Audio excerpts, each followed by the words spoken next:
Susarım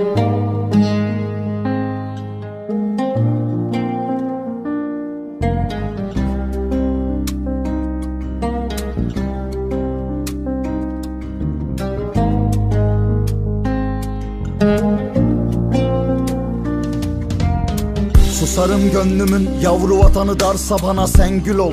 Üzülmem dikenin batsa bana. Yüreğim şaha kalkar ayakların varsa bana. İçmeye devam et, daha var sabaha. Yıkılmış bir adamın son konuşmasıydı. Bu kış ipliğin kazakla son buluşmasıydım. Kendi söküğümü ellerimle diktim. Bu hayat terzisinin son çalışmasıydı. Mesafelerin örnek cesaretiydim. O gün özlem bir deniz mesafesiydi. Limanda bir gemi var da kaptanı yok gibiydi. Bu yüzden kavuşmamış bir bahanenin en dibiydik. Konuşma artık sevgin hep çenemde, ve darp yedim anenden, ani kalbim kelepçelerde.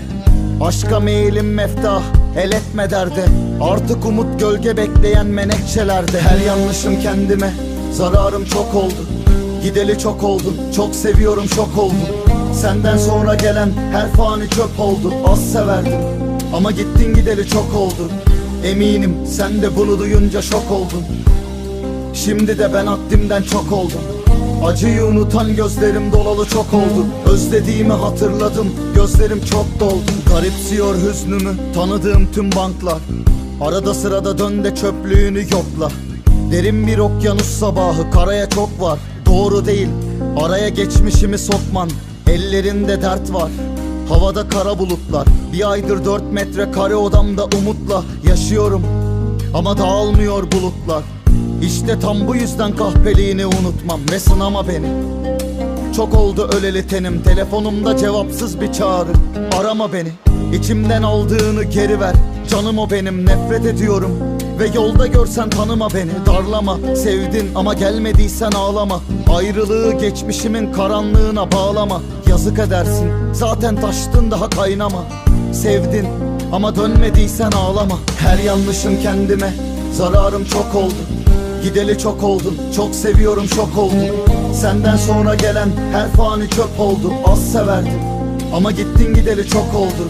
Eminim sen de bunu duyunca şok oldun. Şimdi de ben haddimden çok oldum.